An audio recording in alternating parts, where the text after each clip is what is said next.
Fica olhando, tá?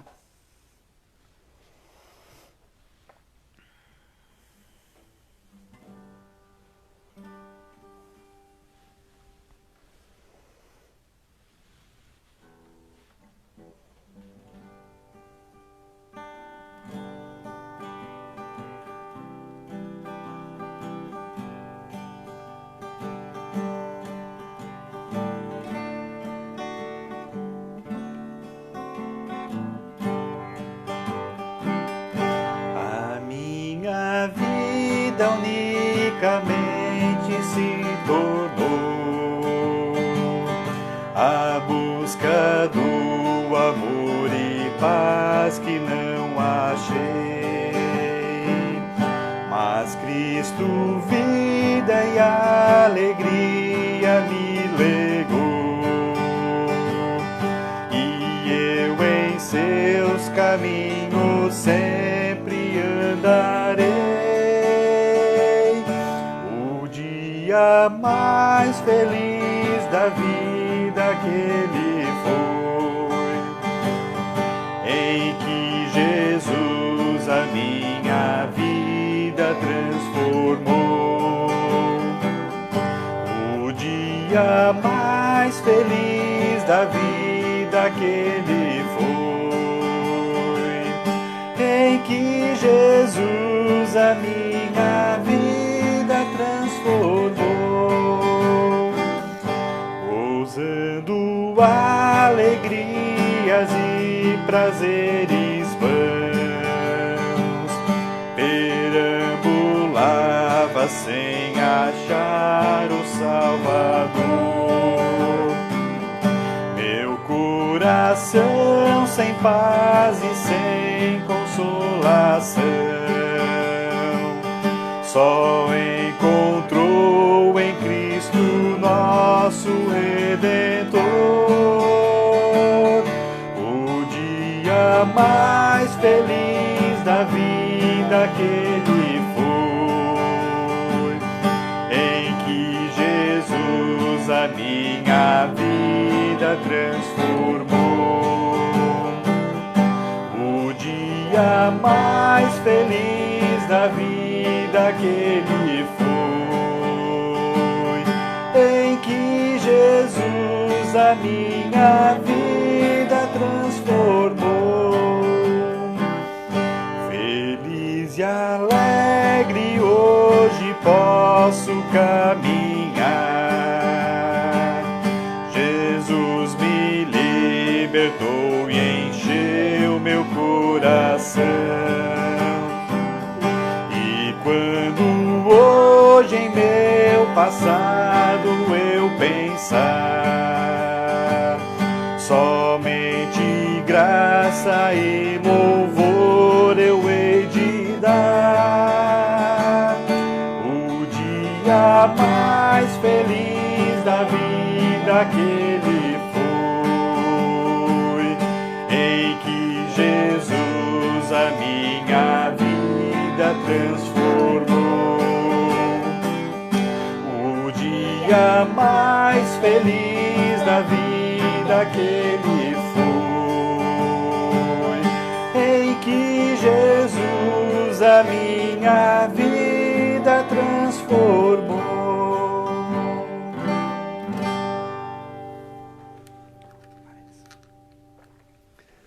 Boa noite para quem já está chegando no nosso estudo bíblico.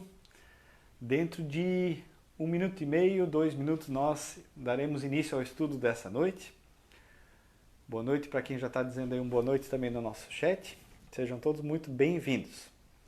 Essa música que nós cantamos agora é o número 14 do nosso inário. Vamos todos cantar, né? A música chamada A Minha Vida Unicamente Se Tornou. Música que fala da experiência de quem já foi transformado pelo Evangelho, de como Jesus muda a vida de alguém. Mais um minutinho a gente vai iniciar o nosso estudo dessa noite. Sejam todos muito bem-vindos.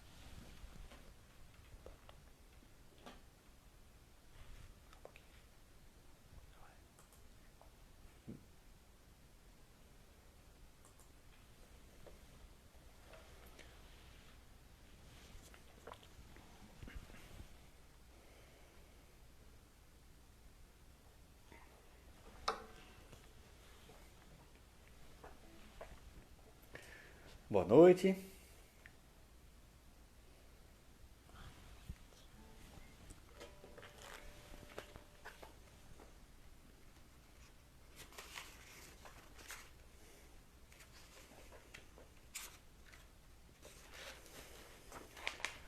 Boa noite para quem está chegando agora também, aos que já estão aí.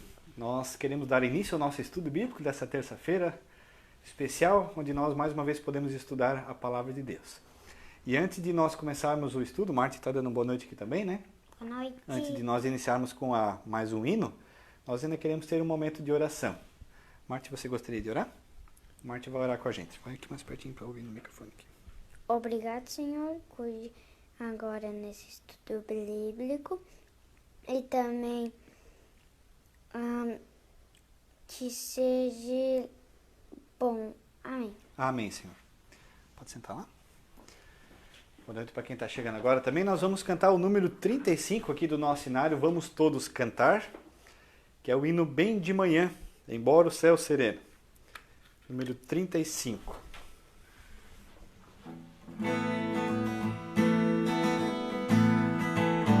Bem de manhã, embora o céu sereno pareça um dia calma anunciar, vigia e ora o coração pequeno, um temporal pode abrigar. Bem de manhã e sem cessar, vigiar-se ao meio-dia, e quando os sons da terra abafam mais de Deus e a voz de amor, recorre à oração, evita a guerra e goza a paz com o Senhor. Bem de manhã e sem cessar, vigiar-se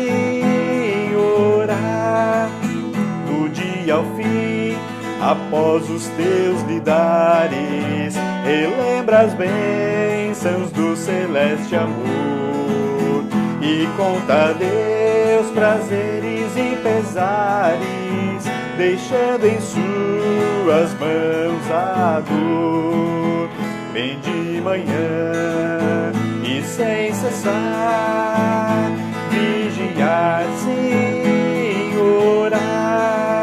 e sem cessar, vigia a cada instante, que o inimigo ataca sem parar. Só com Jesus em comunhão constante é que o fiel vai triunfar. Bem de manhã e sem cessar, vigiar-se.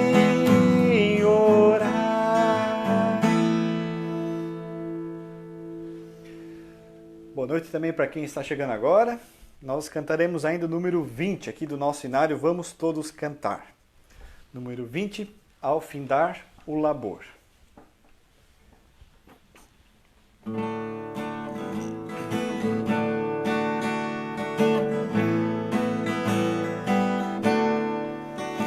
Ao findar o labor desta vida, quando a morte ao teu lado chegar, que destino há de ter a tua alma?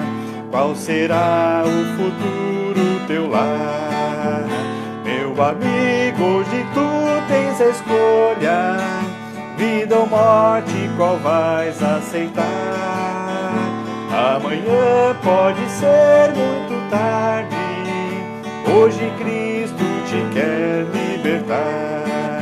Tu procuras a paz neste mundo, em prazeres que passam em vão, mas na última hora da vida eles já não te satisfarão.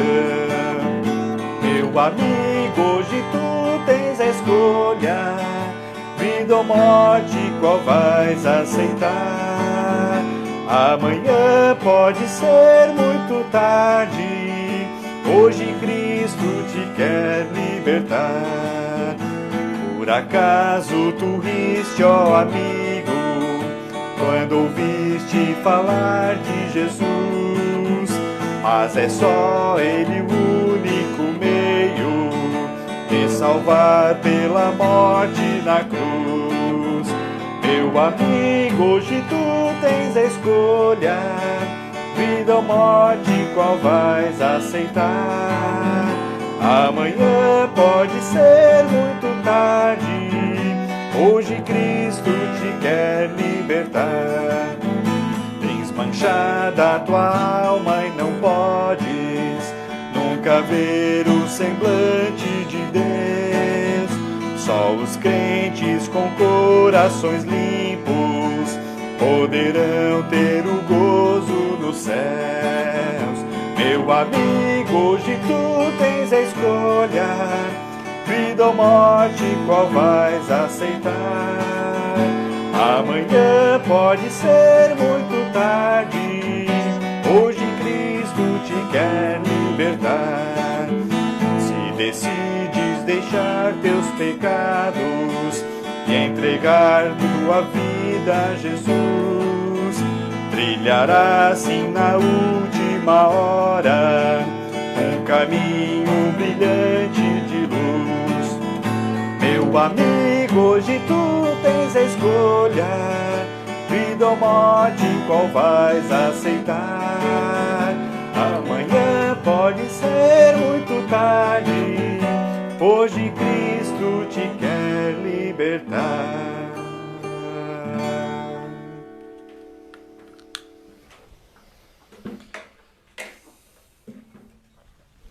Muito bem, boa noite ainda para quem foi se agregando aqui ao nosso estudo bíblico via Facebook.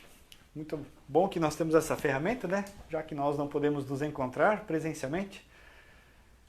É muito especial que podemos pelo menos transmitir a palavra. Também dou as boas-vindas a pessoas de outras cidades, pessoas de outras localidades que se reúnem conosco aqui por meio da live. É muito especial receber cada um de você também. O estudo bíblico de hoje é a sequência no livro de Miqueias, do capítulo 5. Hoje leremos do versículo 9 ao versículo 15. Quem quiser acompanhar aí na sua Bíblia, Miqueias, capítulo 5, versículos 9 a 15. E ali nós lemos assim: A sua mão se exaltará sobre os seus adversários, e todos os seus inimigos serão eliminados. Naquele dia, diz o Senhor, eliminarei do meio de vocês os cavalos e destruirei os carros de guerra. Destruirei as cidades da sua terra e derrubarei todas as fortalezas de vocês. Arrancarei as feitiçarias das suas mãos e vocês não mais terão adivinhos.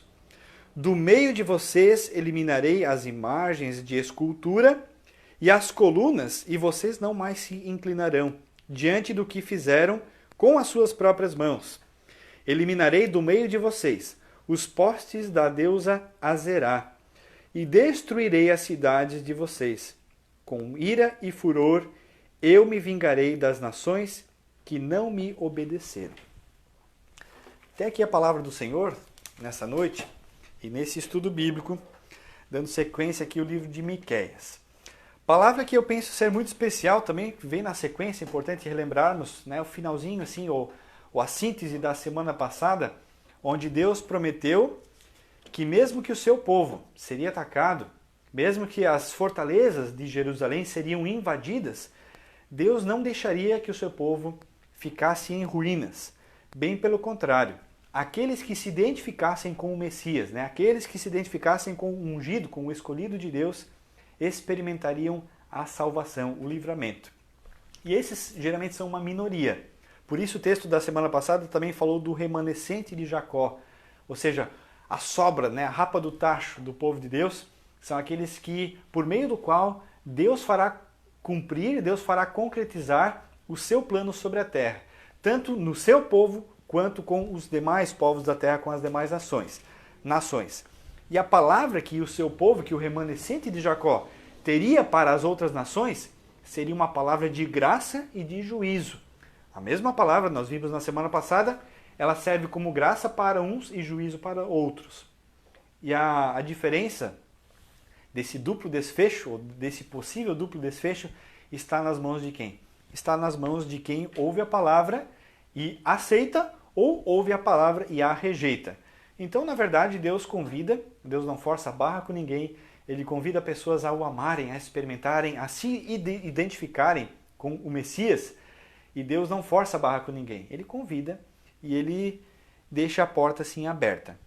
E aí o versículo então inicial do nosso texto de hoje, o versículo inicial é o versículo 9, onde diz assim: a sua mão, a mão de Deus, aqui Miqueias falando, né, a respeito do Senhor, a sua mão se exaltará sobre os seus adversários, e todos os seus inimigos serão eliminados. Eu fico me imaginando assim o povo de Israel ouvindo essa palavra, né, do profeta Miqueias.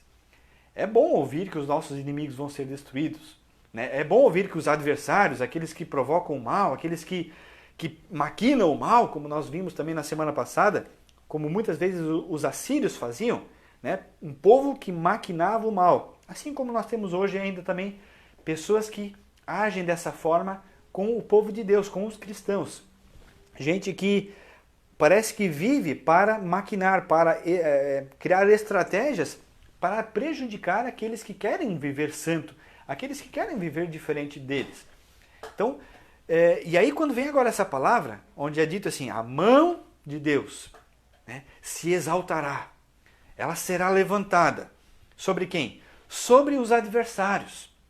E todos os seus inimigos serão eliminados. É bom, né? Ou era agradável o povo de Israel ouvir essa mensagem.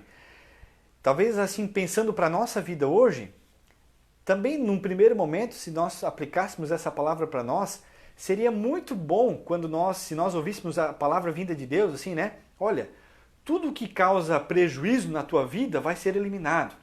Seria bom essa promessa de Deus que viria em nossa vida para dizer, olha, aqueles que te ameaçam, aqueles que te provocam mal, aqueles que fazem coisas ruins para você, eu exaltarei a minha mão sobre eles e os destruirei. A gente poderia, num primeiro momento, pensar assim. E talvez Israel, o povo de Israel, pensou dessa mesma forma.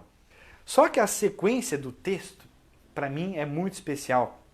Porque no meio desta palavra de graça, Deus tem algo muito mais profundo aqui para o seu povo. E na sequência, o versículo 10 diz assim, naquele dia, né, quando se refere naquele dia, ao dia do juízo de Deus. E sempre de novo, lembrarem a importância de lembrarmos, a palavra profética do Antigo Testamento é quase que como uma espiral que vai acontecendo de novo a mesma palavra de forma mais intensa. Num primeiro momento ela tinha a ver diretamente com o povo na Antiga Aliança. Num segundo momento ela tem a ver com a vinda de Jesus, que já aconteceu, a primeira vinda de Jesus, e também ela sempre vai ter essa dimensão futura ainda. Também quando se refere naquele dia no final, ou seja, o tempo relacionado ao tempo relacionado ao fim, aquilo que o Senhor tem pela frente ainda para concretizar o seu plano na história. Naquele dia, diz o Senhor, eliminarei do meio de vocês, de novo aqui a palavra eliminar, e a gente daí ficaria aguardando aqui, opa, o que é que Deus vai eliminar do nosso meio? E agora vem. Eliminarei, diz o Senhor, do meio de vocês, os cavalos e destruirei os carros de guerra. Aqui é o primeiro balde de água fria sobre o povo de Deus. Quando vem a palavra de juízo de Deus, a gente talvez no primeiro momento pense, opa, que bom, Deus vai executar o seu juízo e finalmente vai haver justiça para a nossa vida sobre a terra. Era o que Israel pensava e é o que nós podemos pensar também. Só que qual é a primeira coisa que Deus elimina do meio do seu povo? Lá na Antiga Aliança, os cavalos e os carros de guerra. Ou seja, a primeira coisa que Deus vem tirar da nossa vida é a tal da falsa segurança, ou da segurança própria. Aquela segurança que nós gostamos de ter nas nossas próprias mãos. Israel era um povo conduzido por Deus. Mas, no meio do caminho, por medo daquilo que, de repente, Deus não estar dando conta do recado, o que Israel fez? Ele foi constituindo um exército com cavalos e carros de guerra. E na história do povo de Deus, é mais do que evidente que o povo nunca precisou disso, porque Deus sempre esteve cuidando do seu povo. E sempre quando o povo se armou por si só, o povo geralmente teve como consequência a ruína. Ou seja, a segurança do povo de Deus não está naquilo que as próprias mãos podem fazer, podem providenciar como segurança. Esta seria uma falsa segurança. A segurança do povo de Deus está nas mãos do único e do próprio Deus. Ninguém mais e ninguém menos. E é difícil, porque de novo nós temos que lembrar dessa palavra que Deus chama ao seu povo a um viver pela fé e em plena confiança de que Deus é quem faz as coisas, de que é Deus quem governa o mundo, de que é Deus quem tem a história nas suas mãos. E é difícil, porque quando nós olhamos muitas vezes para o lado, parece que não é isso que está acontecendo. Então, quando Deus vem com a sua palavra de juízo, em primeiro lugar, ele não vem para os outros, mas ele vem para nós. E ele quer tirar da nossa vida, também da nossa vida hoje, falsas seguranças que eventualmente nós construímos em torno de nós também. Aqui diz no versículo 11, destruirei as cidades da sua terra e derrubarei todas as fortalezas de vocês. Ou seja, tudo aquilo que vocês constroem em torno de vocês mesmos e vocês acham que por meio disso vocês vão ter segurança para viver, Deus promete vir e dizer, olha, tudo isso eu vou arrancar, destruir, eliminar, derrubar. Percebe? 4 palavras muito fortes para falar a mesma coisa, né? Na minha versão, eliminar, destruir, derrubar e arrancar. Isso é o que Deus faz com a nossa própria ou nossa autossegurança. Por quê? Porque é uma falsa segurança. Em segundo lugar, aí a gente pensa, tá, mas agora sim, agora Deus não vai mais ter juízo para nós. Agora Deus vai finalmente cumprir aquela promessa do versículo 9. Vai destruir os adversários. Não vai mais vir agora com palavra de juízo sobre o seu próprio povo. Lê do engano. O versículo 13, agora, o versículo 12, aliás, vai dizer agora uma segunda questão que Deus vai arrancar de dentro do seu próprio povo. Versículo 12 diz, arrancarei as feitiçarias das suas mãos, e vocês não mais terão adivinhos.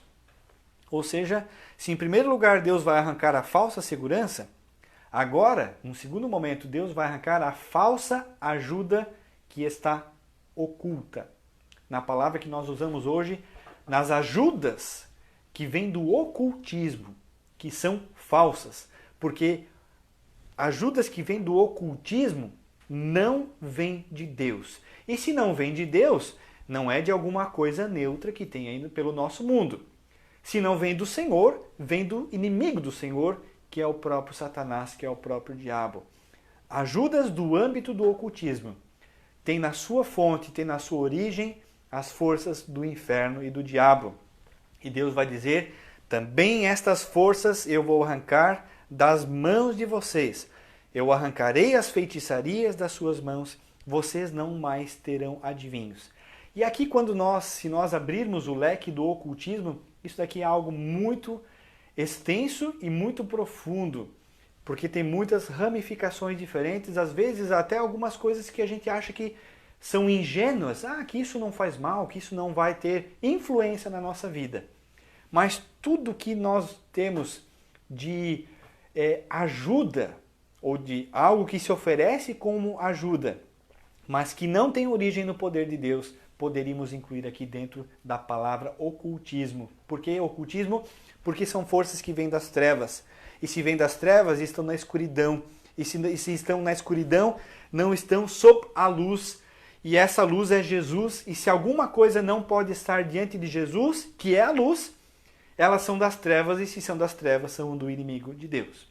Tudo que vem de área de benzimento, área de cartomancia, área de horóscopo e muita coisa que o pessoal consome no seu dia a dia como algo que vai ajudar.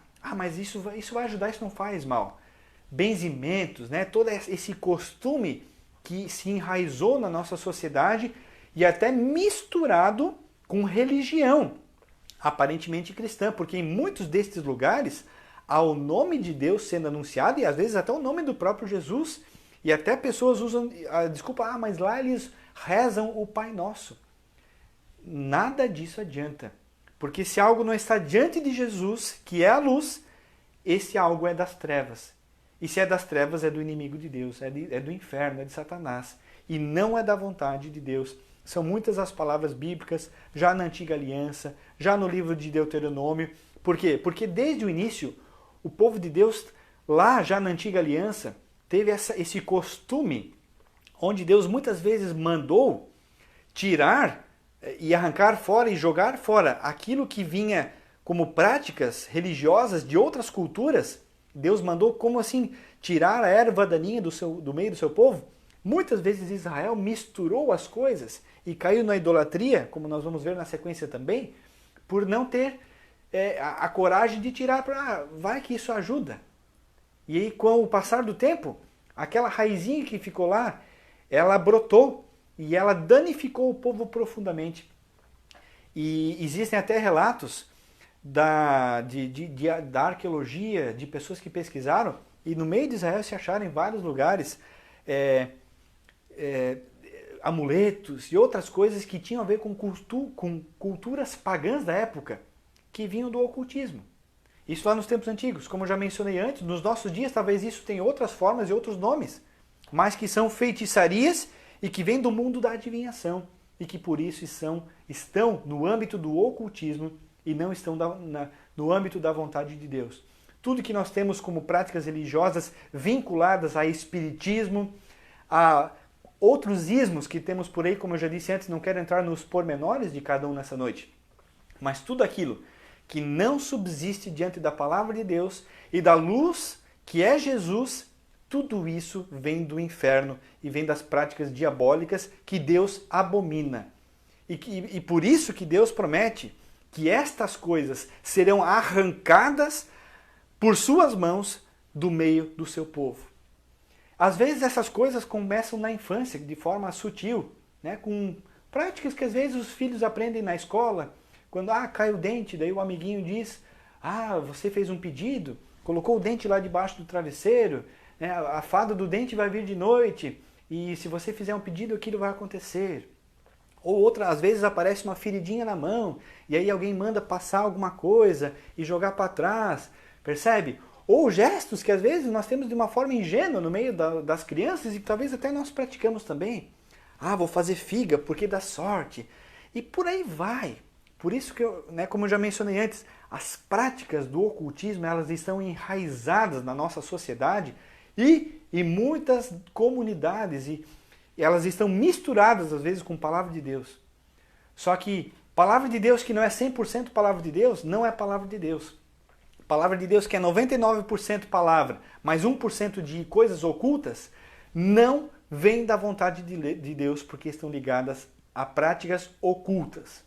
E práticas ocultas não subsistem diante da luz de Jesus, que é o próprio Senhor Jesus. Ele é o caminho, a verdade e a vida. Ele é quem pode nos dar ajuda. E é o Jesus revelado nas Escrituras, esse que foi encarnado, que foi crucificado e que ressuscitou. Ele é o Salvador. Ninguém mais e ninguém menos do que Ele. E não é Jesus e talvez o Espiritismo, talvez alguma macumbaria, talvez coisas de outras religiões afrodescendentes, que respeitamos quem pratica, mas não concordamos jamais sob a palavra de Deus que são da vontade de Deus. Então, em primeiro lugar, o juízo de Deus vem. O povo se anima. Vem o juiz, vai destruir os outros, os meus adversários. E de repente Deus vai mostrar que os seus adversários, que os nossos adversários, às vezes estão muito mais perto do que nós imaginamos. Às vezes os nossos adversários não são os outros. Não são aqueles que de fora prejudicam a nossa vida, que maquinam o mal contra nós. E Deus vai mostrar para Israel que era isso que estava acontecendo. E por isso a palavra diz, em primeiro lugar, vou tirar a tua falsa segurança, que são os teus cavalos, as tuas fortalezas. Vou tirar as tuas falsas ajudas, que vêm do mundo oculto. E agora, em terceiro lugar, no versículo 13, também o que Deus vai eliminar. Do meio de vocês eliminarei as imagens de escultura e as colunas. E vocês não mais se inclinarão diante do que fizeram com as suas próprias mãos. Eliminarei do meio de vocês os postes da deusa Azerá e destruirei a cidade de vocês. Quando crenças e práticas ocultas não são arrancadas pela raiz, com o passar do tempo, as pessoas se acostumam e acham que isso é normal. Acham que isso é da vontade de Deus, até porque falam em nome de Deus, como eu já mencionei antes. Até falam do Pai Nosso lá. Até tem o nome de Jesus lá. Quando estas coisas não são arrancadas lá na raiz do coração, é interessante que, em questão de tempo, às vezes na própria vida da própria pessoa ou na geração seguinte, estas coisas se concretizam de forma visual. É o que aconteceu na prática do povo de Israel da Antiga Aliança. Começa aquela coisa assim, de fininho, de mansinho, aos pouquinhos, aquele pouquinho que aparentemente não faz mal nenhum, e de repente essas coisas começam a tomar forma. E as pessoas vão ficando corajosas, e daqui a pouco vem uma nova geração e vê que aquela prática está acontecendo e acha que aquilo é normal. Nunca vai ser normal. E o que vai acontecer? A nova geração cresce e vê aquilo e ela vai agora intensificar essa prática.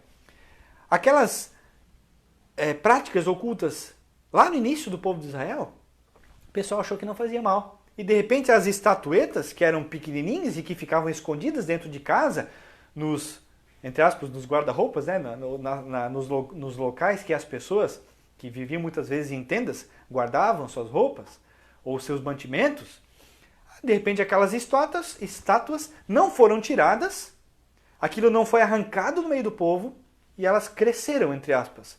Ou seja, o povo foi tendo coragem para fazer coisas maiores, porque achava que isso era normal e era até da vontade de Deus.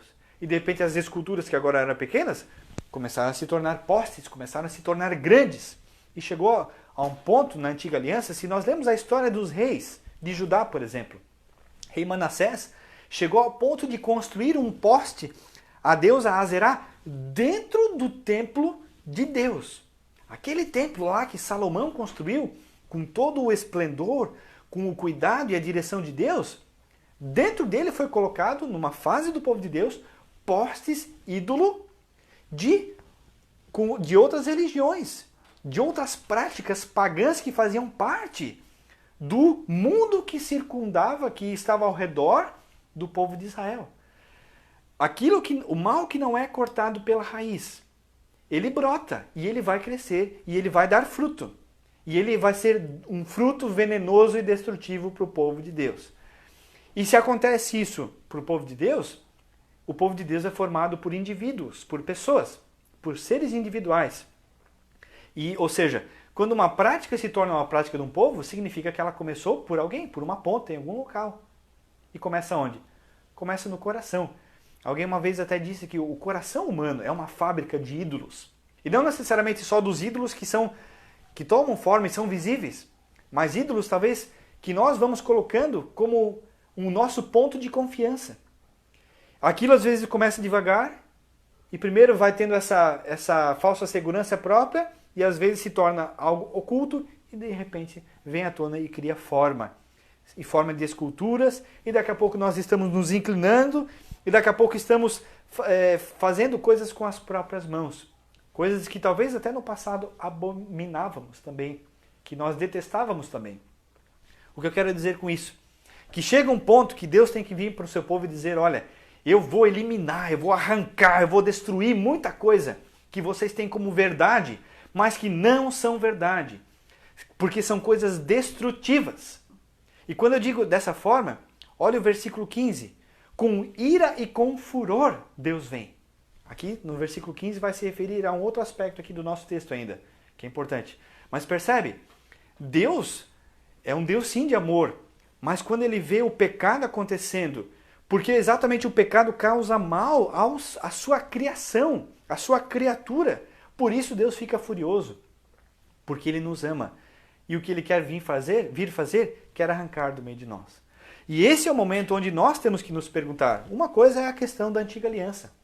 Mas nós precisamos também nos perguntar hoje, o que é que existe em nossa vida? O que é que existe em nosso coração? O que é que existe em nossa família, em nossa casa? Como práticas ou como costumes que não são da vontade de Deus. E por não serem da vontade de Deus, deveríamos ter a coragem de, como diria o alemão, né? Abschneid, cortar, atorar fora da nossa prática. Por quê? Porque não faz mal.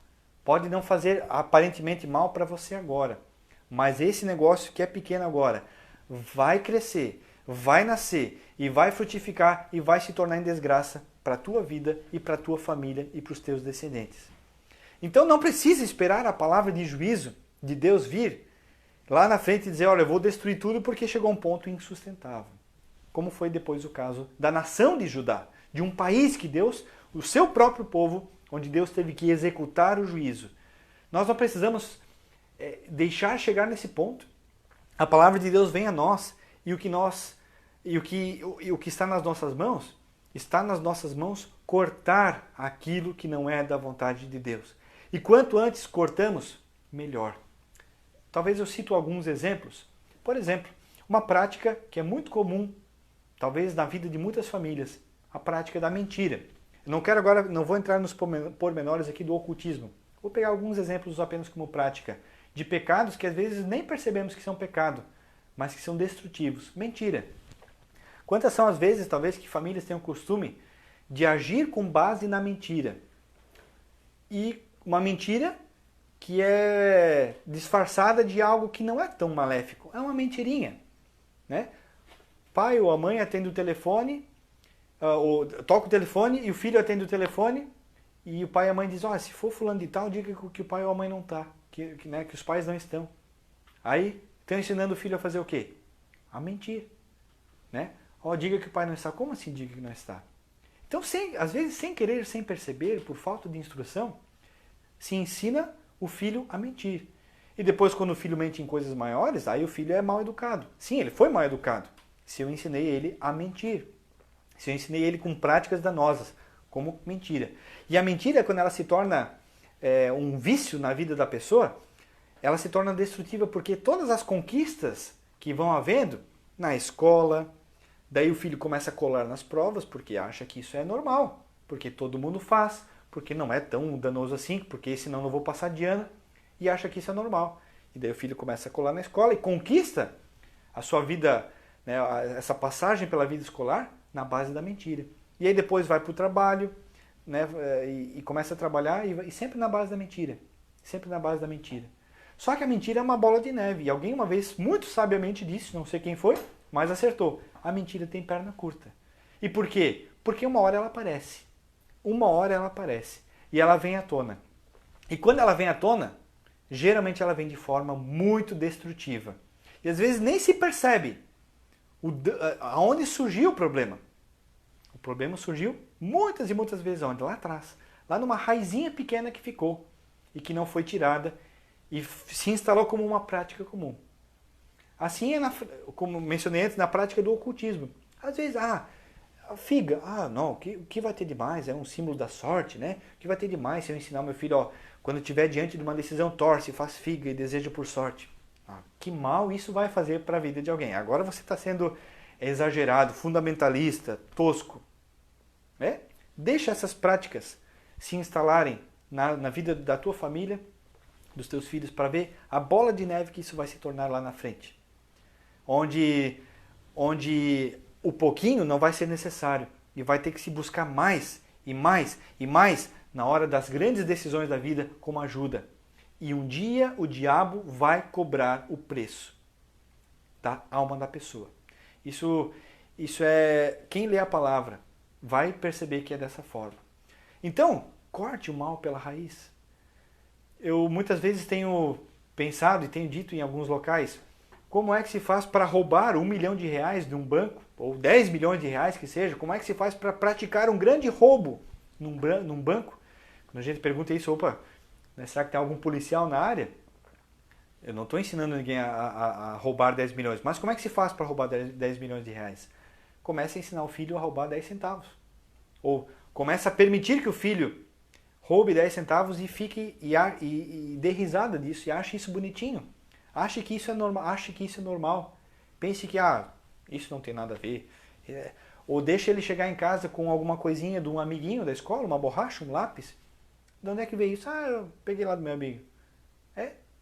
Não corte isso na raiz, deixe isso se criar para perceber. Coisas maiores vão vir e vão se agregar, e coisas maiores vão acontecendo e elas vão se tornando uma bola de neve. E um dia essa bola de neve estoura, e um dia a casa cai, e um dia vai haver explosão.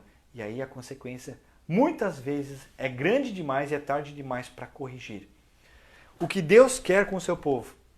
Deus quer com o seu juízo eliminar, destruir, derrubar, arrancar tudo aquilo que não é da sua vontade. E por isso, e Deus faz isso para purificar o seu povo. Porque Deus quer que o seu povo seja um povo santo. Santo não é aquele que é melhor que os outros, no sentido assim de que ele cresce agora em degraus e ele vai se tornando melhor e ele tem direito de olhar para os outros e se achar melhor que os outros. Santo tem a ver com santificação, com abandono consciente do pecado e um voltar-se diário em crescimento diante da presença de Deus. Santidade tem a ver com caminhar rumo à luz, que é Jesus.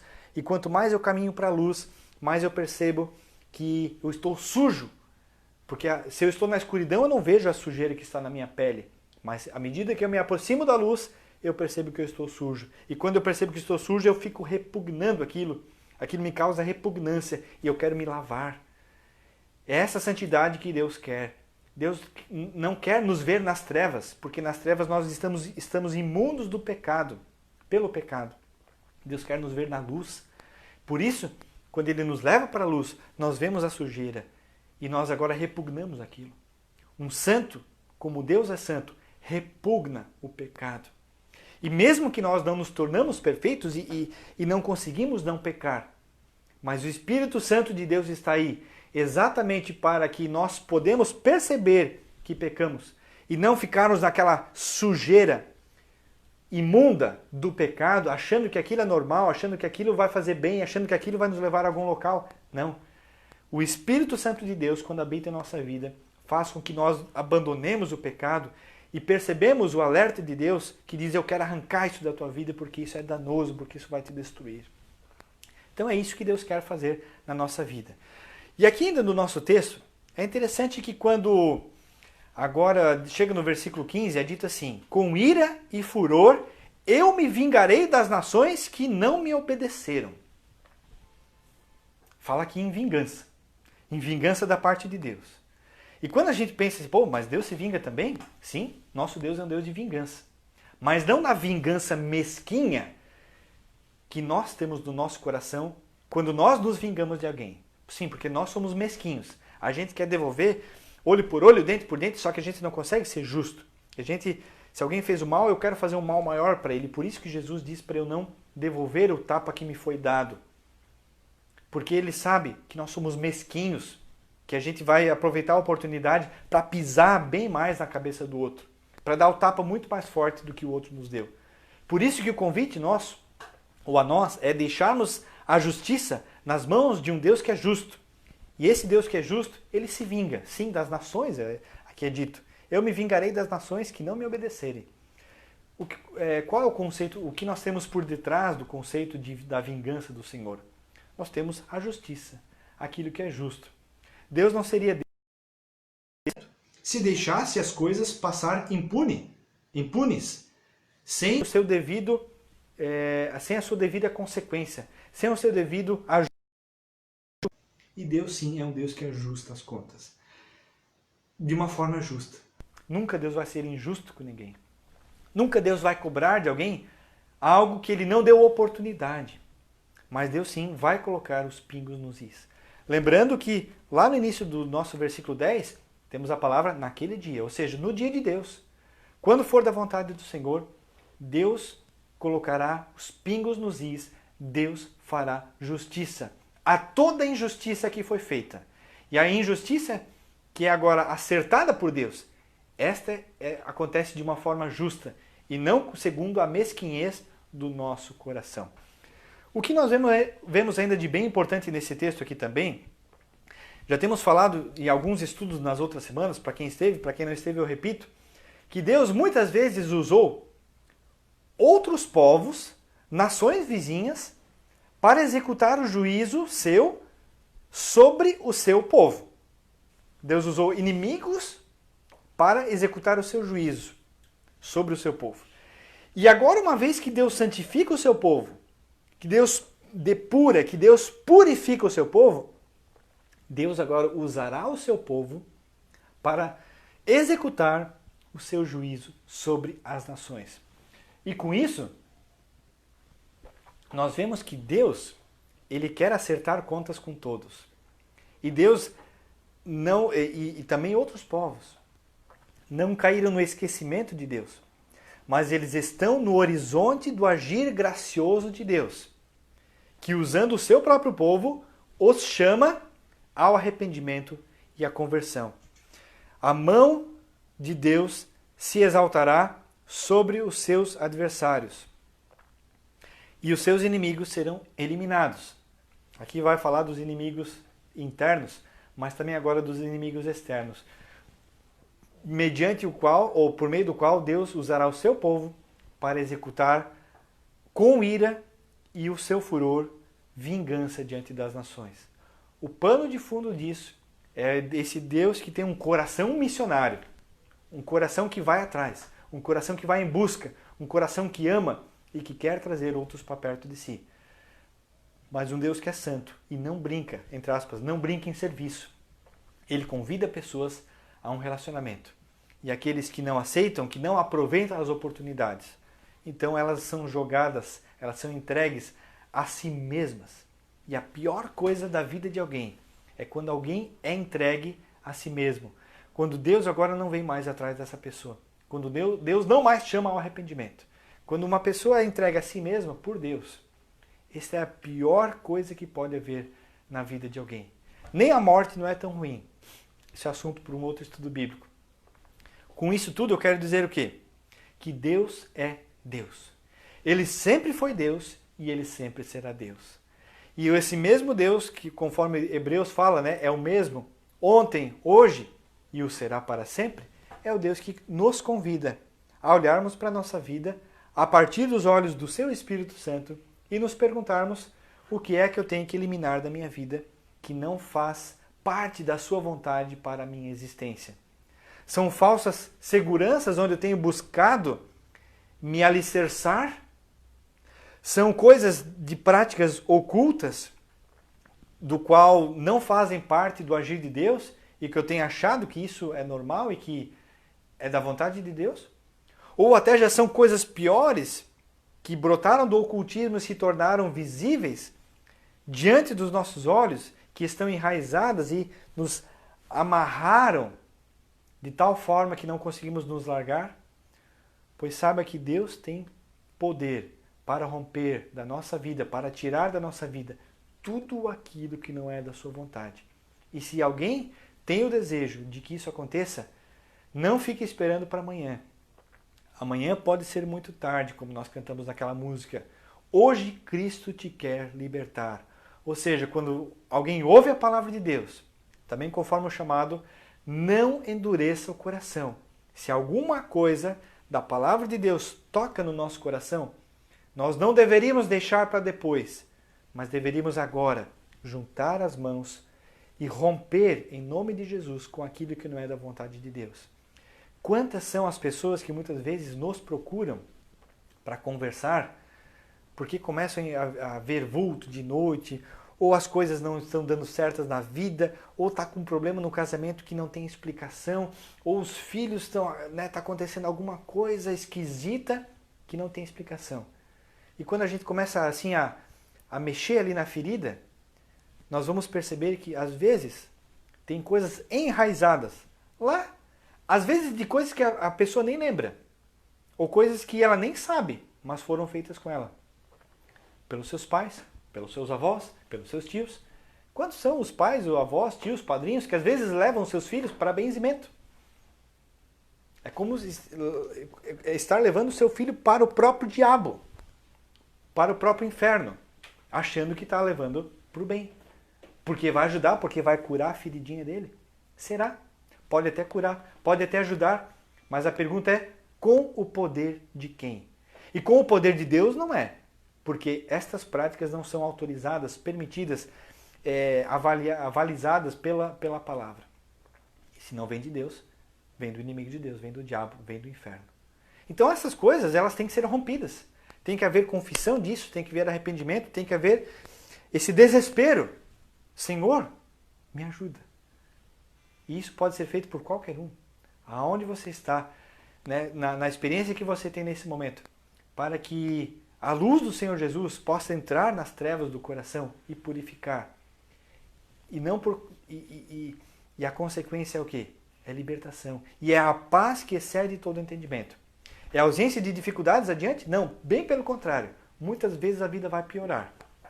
Porque o diabo não gosta de que ninguém seja salvo, e ninguém seja liberto das trevas. A vida vai talvez até piorar.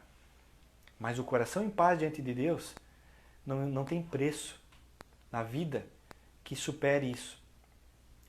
A paz com Deus é aquilo que nós precisamos para estar em dia com Deus, para que o nosso viver seja um viver em paz.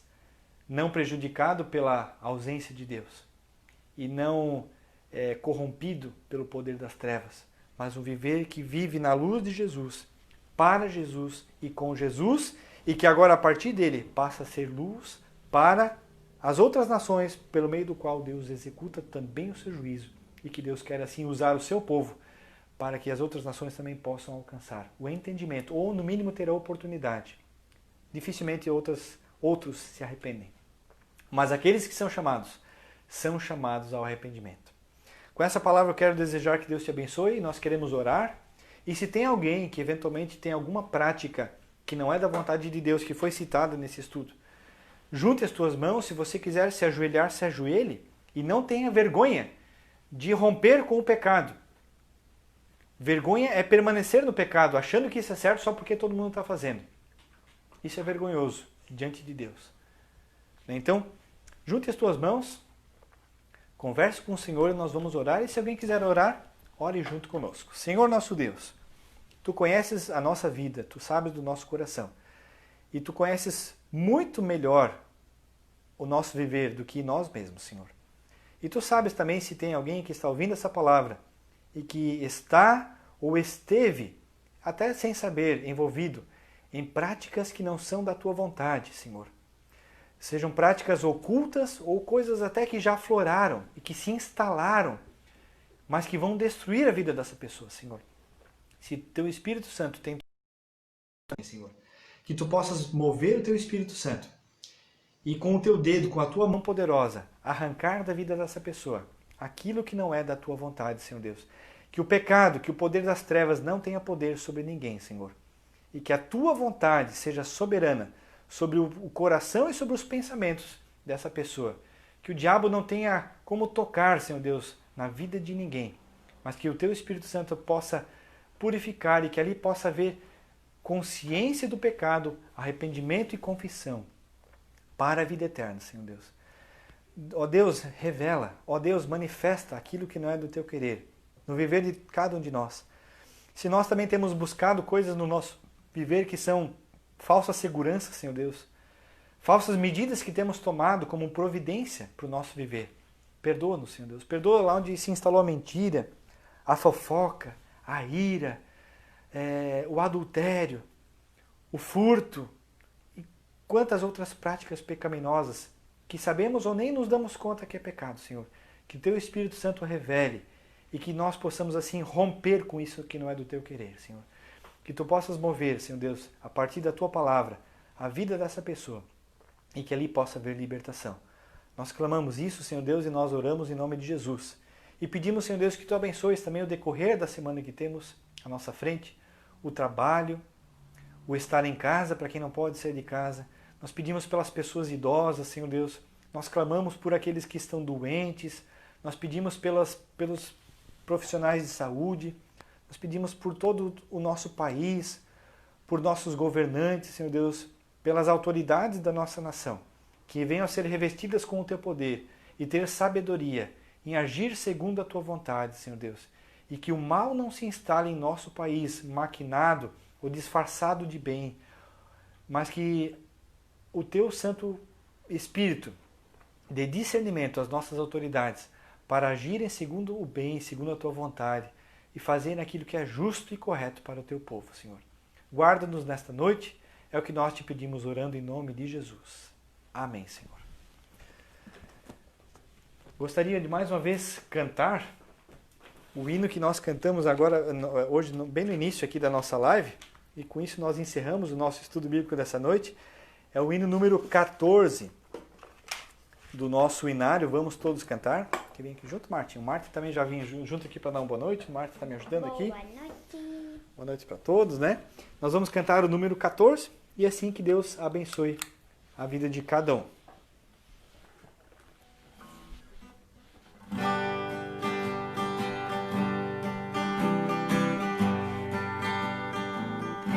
A minha vida unicamente se tornou a busca do amor e paz que não achei. Mas Cristo, vida e alegria me legou, e eu em seus caminhos sempre andarei. O dia mais feliz da vida que ele foi, em que Jesus a minha vida transformou. O dia mais feliz da vida que ele foi, em que Jesus a minha vida transformou, gozando alegria e prazeres vãos, perambulava sem achar o Salvador. Meu coração em paz e sem consolação só encontrou em Cristo nosso Redentor. O dia mais feliz da vida que ele foi, em que Jesus a minha vida transformou. O dia mais feliz da vida que ele foi, em que Jesus a minha vida transformou. Feliz e alegre hoje posso caminhar. Jesus me libertou e encheu meu coração. E quando hoje em meu passado eu pensar,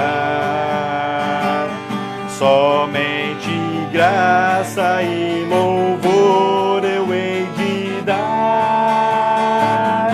O dia mais feliz da vida que ele foi, em que Jesus a minha vida transformou. O dia mais feliz da vida que ele foi,